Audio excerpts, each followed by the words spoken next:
Vamos para a palavra do Senhor. Você está com a sua Bíblia aí? Abra lá em Gênesis, capítulo 21.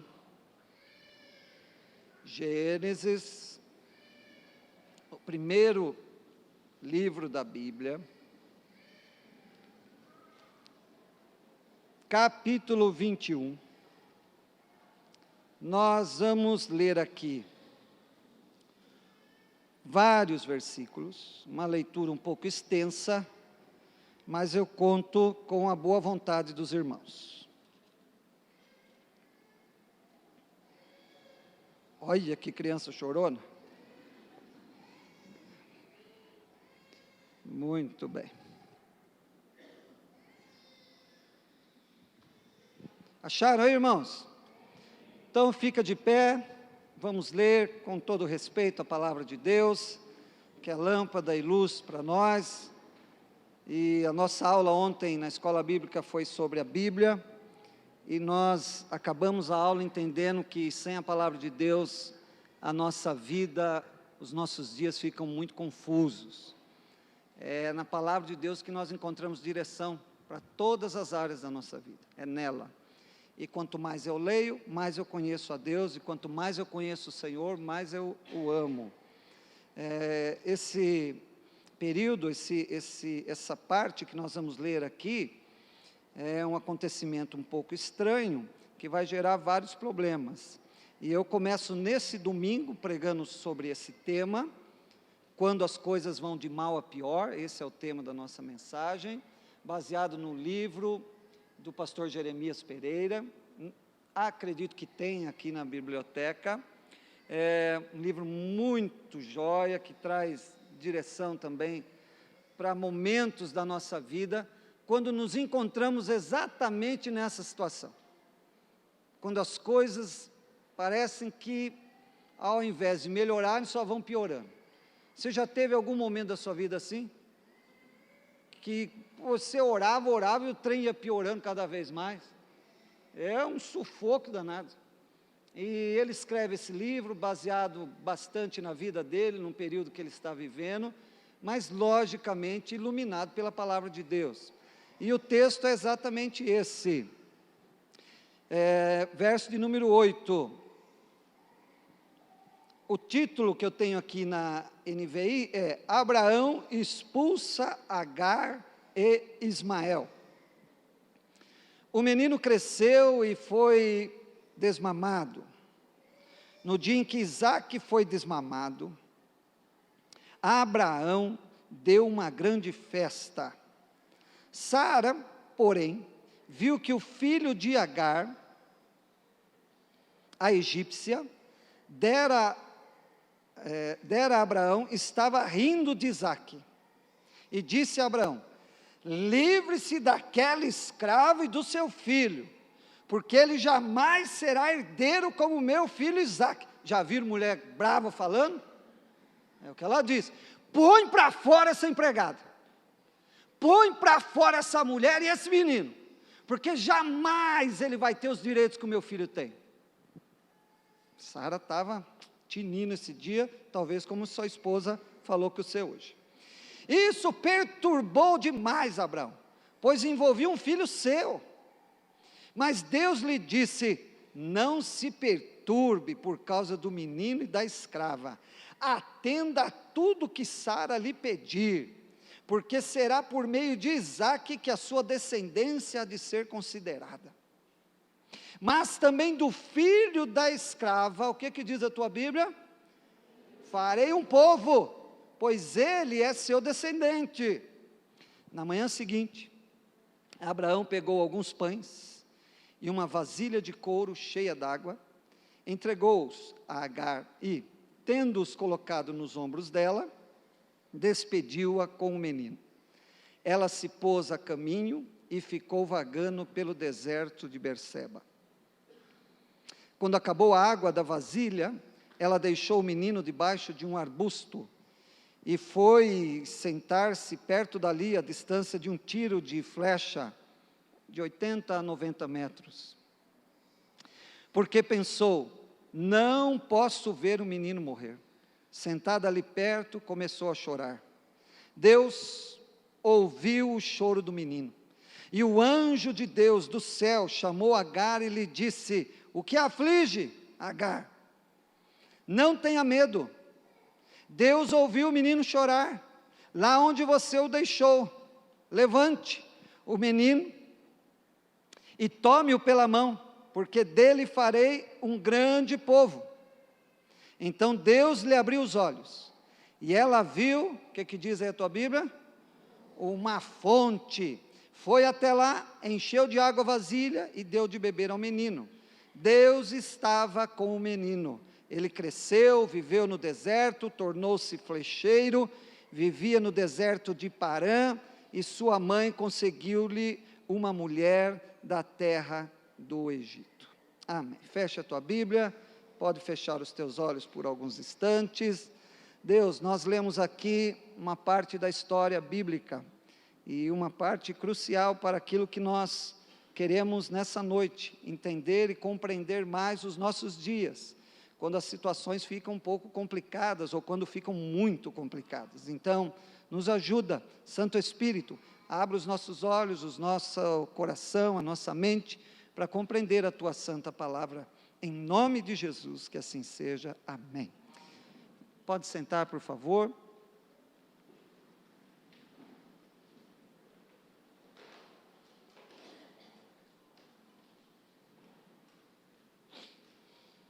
Muito bem. Há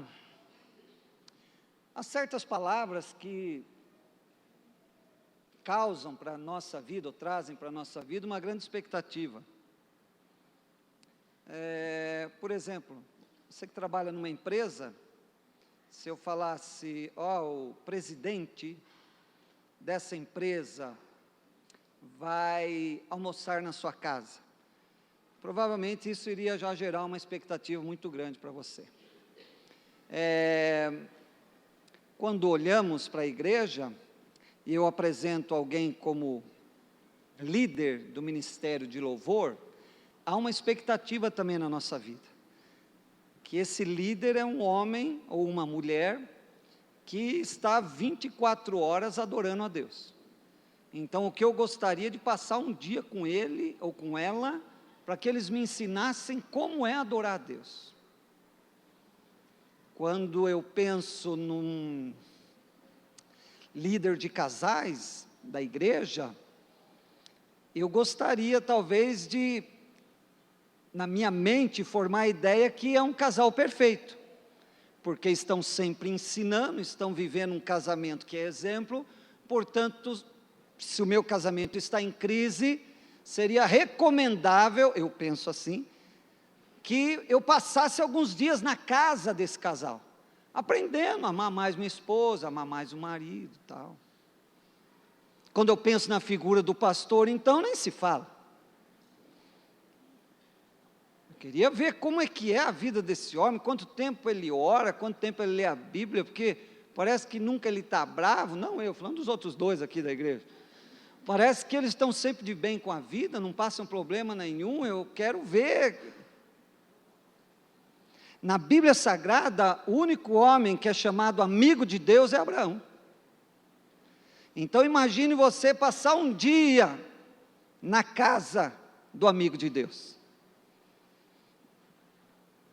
Abraão, conta para mim como que é essa amizade aí, como você conseguiu esse feito? Ser amigo, ser chamado amigo de Deus, que doideira é essa? Mas esse dia em especial, não seria o dia correto para fazer uma visita na casa de Abraão, porque o pau estava fervendo, Sara estava maiando panela, estava nervosa, perdeu o controle. As irmãs sabem o que é isso? Não, eu tinha certeza que não. Aquele dia que as coisas fervem dentro da sua casa, e chega um irmão de improviso, e aí você tem que voltar a tratar bem a sua esposa por causa do irmão, mas lá dentro a sua vontade é socar ela, e aquele irmão conversa, não vai embora nunca, para você voltar a quebrar o pau, e resolver o dilema. Esse era o dia na vida de Abraão. ele num impasse tremendo. Nós lemos aqui o texto bíblico, falando que foi uma briga dos meninos, das crianças. Os meninos brigaram. Isaac já tinha 5 anos, e mamava ainda. Ismael, talvez 12 ou 13 anos. Eram irmãos. Por parte de pai eram irmãos. E os meninos quebraram o pau, porque Isaac, provavelmente foi se aproximando de Sara, com 5 anos, já é um menino grande, pedindo leitinho. Queria mamar. E Ismael não perdeu a oportunidade de tirar um sarro dele. Talvez brincou, bebezinho da mãe. 5 anos ainda mamando no peito. O caso era tão grave que quando Isaac foi desmamado, Abraão deu uma festa, fez um churrasco. Está na Bíblia, está escrito aqui. Foi um festejo só. Uma lição já para a gente aqui. Não é os pontos ainda que eu vou falar, só um parênteses. Não se meta em briga de criança. Principalmente aqui na igreja. Deixa eles quebrar o pau. Porque depois está tudo certo. E eu já vi famílias perdendo amizade por causa de briga de menino, de criança. Empurrou meu filho, coitadinho. Olha o tamanho dele, olha esse pequenininho, miudinho. Mas o miudinho, atentado. Aliás, os baixinhos dizem, não sei se é verdade, que é um povo, essa igreja não tem nenhum baixinho. As outras igrejas, umas crianças atentadas. Famílias perdendo comunhão por causa da briga entre os primos. Minha mãe diz, não vai mais na casa dele. Ele diz, mas eu gosto dele. Como gosta? Se ele te ofendeu, se ele te magoou. É Sara quebrando o pau por causa de briga de menino. É verdade que tinha algumas coisas no coração dela não resolvidas, mas tudo começa a florescer por causa da briga de criança. Então, primeira lição, deixa as crianças quebrar o pau, deixa que eles vão se entender. Seu filho não é santo, o meu também não, nunca foi, agora com 25 anos nem se fala. Deixa eles, que eles se entendem. Isso é... Com quantas crianças você brigou na sua vida e fez amizade de novo? E volta, porque o coraçãozinho deles é purinho. Não é que nem o nosso, que vai guardando. Nunca mais vou na casa daquela cunhada, porque eu fiz. Para com isso, isso é bobagem. E a história continua, a ponto de Sara pedir algo assim, horrível, para o seu marido. Põe para fora essa mulher e essa criança. Ela não tinha vínculo nenhum com a criança. Mas para Abraão era um pouco mais complicado, porque era filho dele. E você abrir mão de um filho e ele entra num conflito, a ponto de Deus falar com ele, Abraão, fique tranquilo. Eu estou no controle. Pode mandar eles para o deserto. Alguém aqui já assistiu filme de deserto? Ou já foi no deserto? Sim ou não? Já? Deserto? Vamos fazer um tour pelo deserto qualquer dia? Esses dias assisti um programa de um doido lá que faz esse teste de sobrevivência, foi para o deserto, só com a roupa do corpo. Quase morreu, mas... E achei um negócio muito bacana que ele fez de noite, ele juntou umas pedras lá, cobriu, porque de noite lá com a mudança de temperatura e tal, de manhã ele tirou as pedras e chupava para tomar água. E deu certo. Olha a solução se você tiver com sede. Vai lá, o desespero. E você mandar uma mulher, Agar, provavelmente uns 27 anos, uma jovem, e um menino de 12, para o deserto, com uma sacolinha de pão, e um cantilzinho de água, você estava mandando eles para a morte. A despedida era para nunca mais se ver. Você estava mandando exatamente para a morte. E Abraão sabia disso. E é isso que quase acontece. Como são os quases da nossa vida também. Quantos aqui já não tiveram na sua história um quase? Quase morri, se não fosse Deus. Samuel falou para mim. Era para eu ter me esborrachado. Quase, pastor. Minha mãe hoje com uma panela de água fervendo, quase se queimou. Mas tem os anjos que protegem ela. Queimaram tudo as penas das asas dos anjos. Mas ela não fez nada. Quase. Agar e o menino quase vão morrer. E eles caminham. E o primeiro que acaba é o pão. Porque menino tem muita fome. Você sabe do que eu estou dizendo. E depois vai acabar a água. Mas quando acaba o pão e a água para Ismael, há muito já tinha acabado para Agar. Você que é mãe, você sabe disso. A mãe tira da boca para dar para o filho. Ah, graças a Deus, nem a minha mãe falou amém. Ele está com medo agora. A mãe normalmente faz isso. Então imagine, ela vendo o pão acabando, a água acabando. Quem que tinha preferência? O menino. Mãe normalmente age assim. E a gente quase que pode visualizar.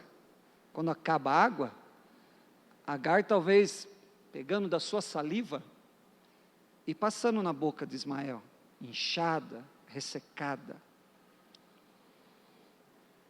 A situação chega a um extremo que ela sabe que o menino vai morrer e que ela também vai morrer. Mas ela não quer ver o seu filho morrer.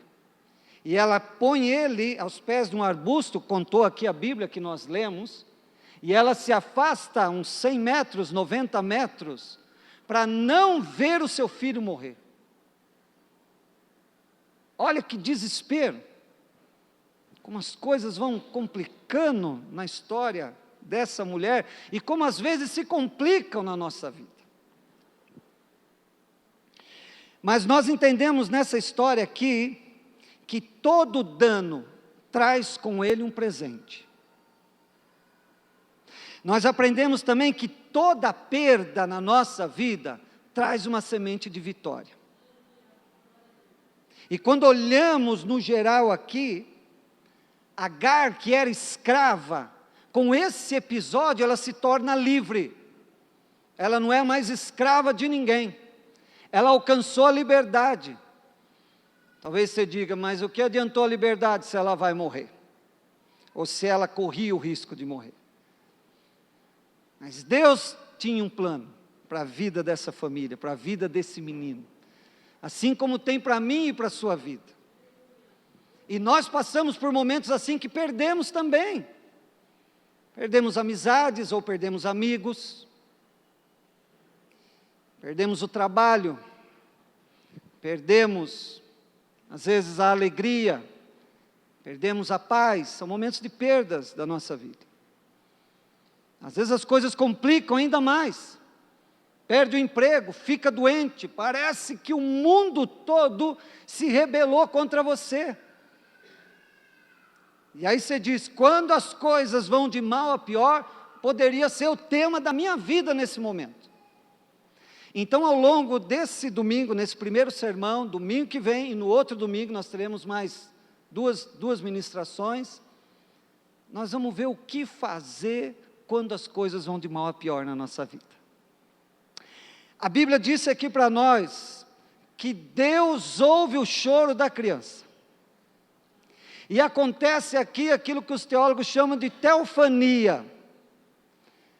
A presença desse anjo provavelmente era o próprio Senhor Jesus que aparece na cena. E diz para ela se acalmar, que a promessa que ele tinha para a vida daquele menino, e nós lemos a promessa que faria dele também uma nação, iria se cumprir. Isso é palavra de Deus maravilhosa, poderosa, que talvez você já recebeu e esqueceu em algum momento, de tragédia aí da sua vida. E Deus então faz algo incrível, é como se ele desse um clique, e os olhos de Agar são abertos, e a Bíblia diz que ela vê um poço. E ficamos intrigados, será que Deus criou o poço naquele momento? Num estalar de dedo? Surgiu o poço?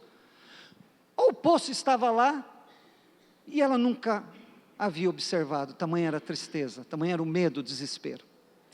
Eu fico com a segunda alternativa. O poço sempre esteve lá. E Deus faz algo extraordinário, abre os olhos de Agar. E ela enxerga então a provisão, a solução para o seu desespero. Então nessa noite, quando nós formos orar, se você puder pedir algo para o Senhor, peça isso. Senhor, abre os meus olhos, porque talvez a solução para aquilo que eu preciso está tão perto de mim, eu não estou vendo. Abre os meus olhos. Talvez, Senhor, aquilo que eu tenho buscado tanto, e não estou encontrando, talvez está tão próximo, mas eu estou tão aflito, tão ansioso, que eu não estou vendo. Você vai poder orar assim, daqui a pouco. Amém? O que fazer então, quando tudo vai mal na nossa vida? O que nós aprendemos com a experiência de Agar aqui? A primeira, separei 9. Vamos ver se nós falamos 3 hoje, 3 próximo domingo e 3 no outro, se tudo der certo. Estou olhando no relógio aqui.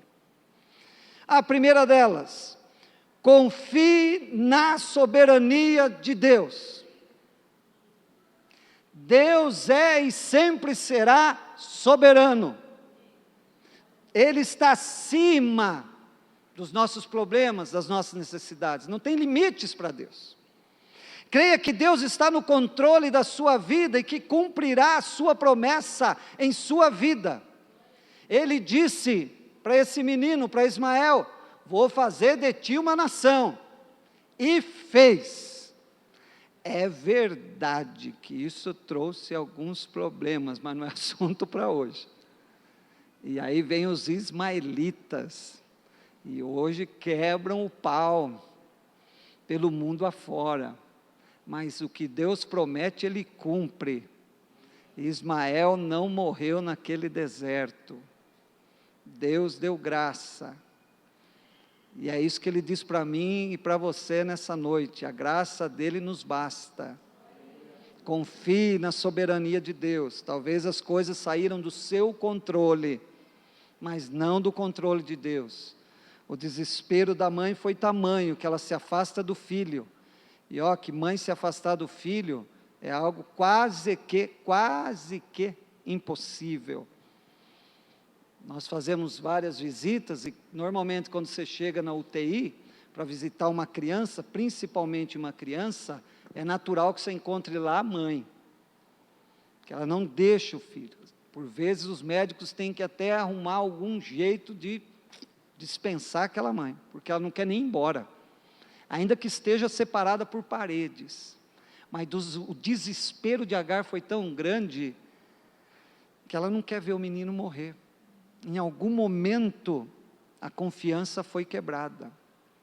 Como que está a nossa confiança em Deus, hein? Diante da crise, diante das dificuldades, como você tem reagido?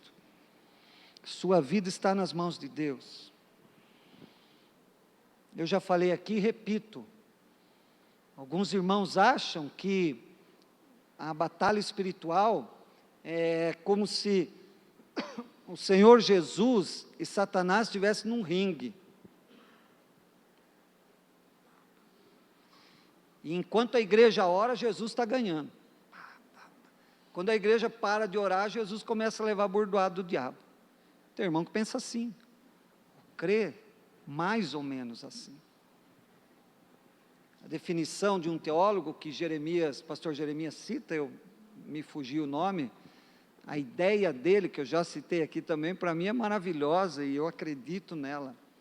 Ele diz que Satanás é um cachorro Rottweiler, ou Pitbull, aqueles cão bravo, que está aqui, ó, do lado de Jesus, na correntinha. E quando Jesus quer disciplinar o seu filho, ou a sua filha, ou quer disciplinar a sua igreja, ele solta, e diz, pega Plutão! Feito a disciplina, ele diz, aqui, e ele volta, Porque você não pode esquecer que o diabo é criatura e o Senhor Jesus é criador. Então creia nisso. Deus é soberano. O mundo não está largado ao léu. Deus tem o controle de todas as coisas. Então são em momentos assim que nós precisamos pôr em prática a nossa fé, ainda que seja mínima, e crer que a nossa vida está debaixo da mão poderosa e soberana do Senhor Deus. E que se temos passado algum dano, aquilo há de trazer um presente para nós. Se temos passado alguma luta, Deus vai trazer a vitória, porque essa é a carreira do crente. E esse não é um evangelho de faz de conta, não. Deus não desperdiça sofrimento na nossa vida. As coisas estão complicadas na sua história? Ora, pare e pense, repense a sua vida. Primeiro, o quanto você tem contribuído para complicar a sua vida. O quanto você mesmo tem destruído a sua vida. Algumas pessoas que não precisam da ação do diabo na vida. Ela mesma se destrói. Ela mesma. Mas para nós é simples jogar nas costas do nosso adversário todos os males desse mundo. Pense sobre isso. O quanto eu estou prejudicando a minha vida, o quanto eu estou prejudicando a minha família, o quanto eu estou prejudicando a minha igreja. Porque Deus é soberano. Eu não, eu sou falível.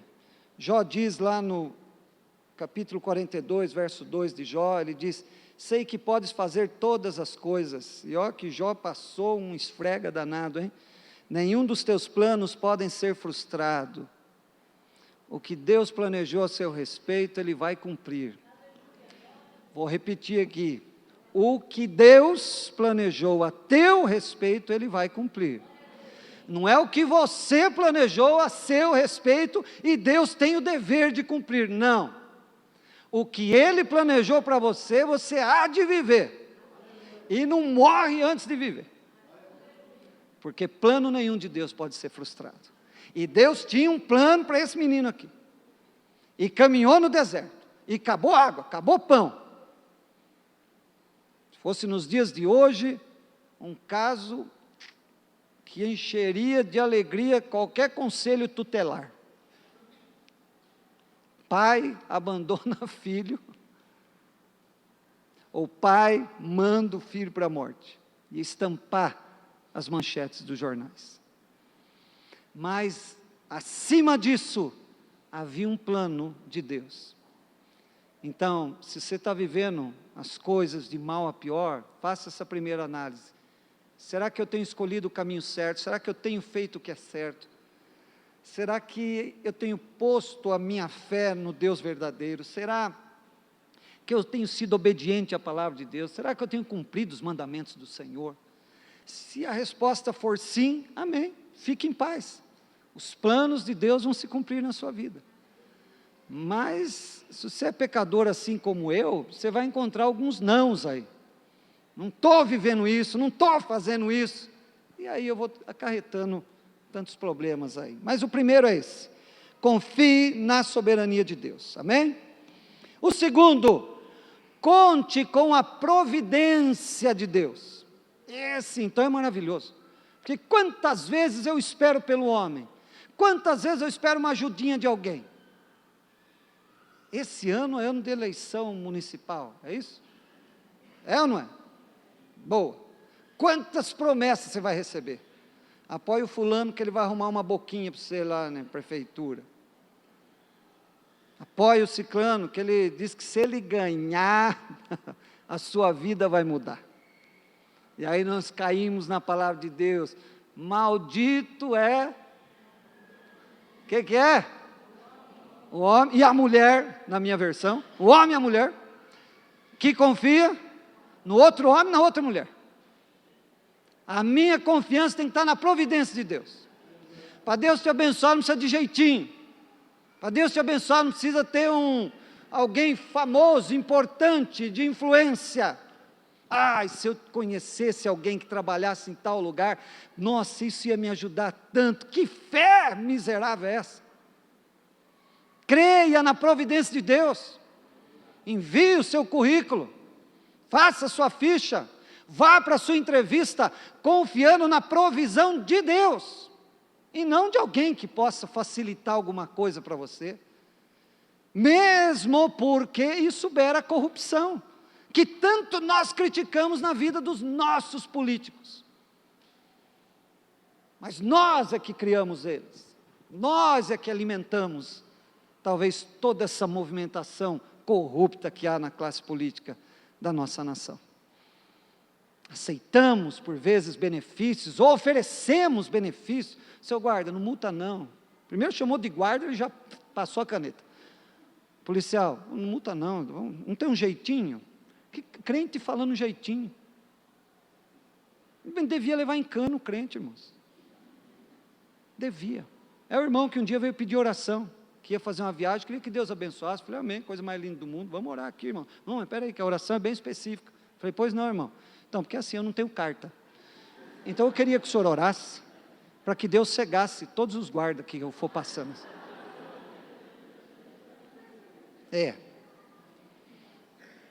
Aí o pastor Mário vai para um tratamento, para não ficar caduco de tudo. Os irmãos acham que é pouca fé, mas a luta é grande, irmãos. A luta é grande, a gente ouve muita bobagem. Eu disse, amém, irmãos, vamos orar sim. Vamos orar, quase que eu falo o nome dele. Falei, vamos orar, irmão. Ele disse, amém, pastor. Eu falei, agora eu vou orar assim, ó. Até guarda municipal vai parar você. Porque isso é sem vergonhice. Deus não compactua com isso. E não vá viajar. Não põe em risco a tua família. Porque se bater o carro e morrer, a família eu não sei. Mas você vai queimar no inferno. E assim foi a história. Então eu quero dar jeitinho para as coisas. Para com isso. Você serve um Deus todo-poderoso. Não está enxergando solução? Senhor, abre um estalo aí nos meus olhos, para ver essa fonte que o Senhor pôs perto de mim, e que eu não estou enxergando. Para os coraçõezinhos ansiosos dos moços e das moças dessa igreja, que sonham em encontrar o príncipe ou a princesa. Palavra de Deus nessa noite. Talvez esteja tão perto de você, e você está morrendo de sede e fome no deserto. Não olhe para o lado agora. Olhe para mim. Para com isso. Correndo atrás de bênção. Crente correndo atrás de igreja. Aquela igreja abençoa. O pastor lá ora, as coisas acontecem. Que é isso? Que palhaçada é essa? A Bíblia ensinou para nós que Deus abençoou. Deus ouviu e respondeu a oração aonde Agar estava. Ela não precisou sair de lá. E é assim que Deus faz. Então, terminando o culto, abre os seus olhos, dá aquela investigada aí e tal. Olhe com mais carinho. Ai, pastor, eu preciso ir para outra igreja. Nessa igreja não tem rapazes. Ou o contrário. Ah, pastor, eu preciso ir para outra igreja aí, porque as minas daqui... Oh Deus, tem misericórdia. Conte com a providência de Deus. Deus providenciou um poço no deserto para Agar e Ismael. E do mesmo modo provê para nós tudo o que nós precisamos para sobreviver. Lembra José? O que os irmãos fizeram com ele? Jogaram ele no poço, para quê? Para ele morrer lá. Mas um dos irmãos viu alguém chegando, um povo chegando, eram os medianitas. E louvado seja Deus, que Deus manda os medianitas para tirar José daquele poço, levar ele para o Egito, porque José precisava aprender algumas coisas. Primeiro, acabar o estudo, se formar e entender a dinâmica do Egito, para que Deus o usasse lá na frente. Então veja, ele estava no poço para morrer. Deus tira ele de lá e ele é vendido, então é levado como escravo. As coisas estão indo de mal a pior, hein? Mas nessa trama, Deus tinha um plano maior, que era fazer de José o grande homem que ele foi. Não é? Foi sucesso de audiência numa rede de televisão, hein? Um José mais fantasiado, mas foi. História linda, linda, linda, linda, linda. E assim segue a palavra de Deus. Quando pensamos em Davi, 40 dias o gigante falava para o povo de Saul: dá-me um homem para eu lutar. 40 dias o cara insistindo. E o povo, quando ia para o lugar, ia cantando: nós vamos lutar, nós vamos ganhar. Mas quando o gigante dava um grito, não ficava um para contar a história. Em algum momento, Deus manda lá Davi. E segundo o pastor Jeremias, Davi era mineiro, porque foi levar os queijos para o povo comer. Foi levar os queijos para eles. E Davi vê aquele negócio lá, estranha, não aceita, e você sabe o final da história. Deus provê solução. Deus provê. Então conte com a providência de Deus. Se as coisas estão indo de mal a pior na sua vida, conte com a providência de Deus. Deus continua criando fatos novos, viu? Você pode viver ainda essa semana algo novo de Deus, que nunca ninguém viu, nunca ninguém contou. É assim que Ele faz. E terceiro, para encerrarmos aqui, quando as coisas vão de mal a pior na sua vida, não prejudique ninguém. E aí nós voltamos para a história da Sara. Sara pecou na vida de Agar, as coisas não estavam bem para ela, e ela quis ferir a outra também. Deus providenciou. Nossa tendência quando alguém nos faz mal, o que é? Fala aí, irmãos. Quando alguém faz mal para você, o que você faz? Vou facilitar a sua vida. O que você pensa em fazer? Revidar também. Sim ou não? Lógico, você é de carne e osso que nem eu. Vou eu ofender você aqui de púlpito, expor as coisas aqui. Você levanta e manda a Bíblia na minha cabeça. Essa é a nossa tendência, é revidar. Mas Deus não quer isso. Não pague o mal com o mal. Pague sempre com o bem. Sara quis prejudicar Agar. Isso não é da vontade de Deus. Deus está vendo tudo. Sabe aquela oração que falei ontem na nossa sala lá de escola bíblica? Eu vou orar que Deus pese a mão na vida daquele irmão. Alguém? Não vou perguntar se orou assim, que é chato. Senhor, pesa a mão na vida. Eu, quarta-feira, fiquei surpreso aqui no culto Jeú, terminando o culto, o Fantin veio dar o testemunho aqui, que orou para a vida do chefe dele. Eu ia brincar, dizer, para matar? Não, o homem estava internado, já está de alta, ele todo feliz que Deus estava agindo na vida do chefe. Isso é coisa de crente. Mas quantas vezes você já pensou em matar o seu chefe?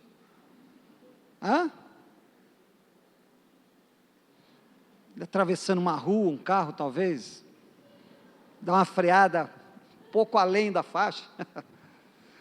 Ou Deus mandar uma doença, tanta gente boa morrendo, Senhor, tanta gente boa. Eu vejo alguns irmãos da igreja lá lutando contra o câncer. Deus, são teus filhos, e esses miseráveis aqui fazendo esse mal. Senhor, transfere a doença do fulano. Quando as coisas vão de mal a pior, a gente sempre quer achar um culpado, já percebeu? Isso é fato entre casais, por exemplo. Casamento está uma nhaca. Perguntar para a esposa, e aí? É o marido. Me avisaram para não casar com essa coisa. Aí você pergunta para o marido fala, eu estou tentando, mas com essa mulher, o que nós podemos fazer? Ao invés de cada um fazer uma autoanálise, ver aonde eu estou errando, o que eu estou fazendo de errado. Sara, o coração dela doeu por causa do filho,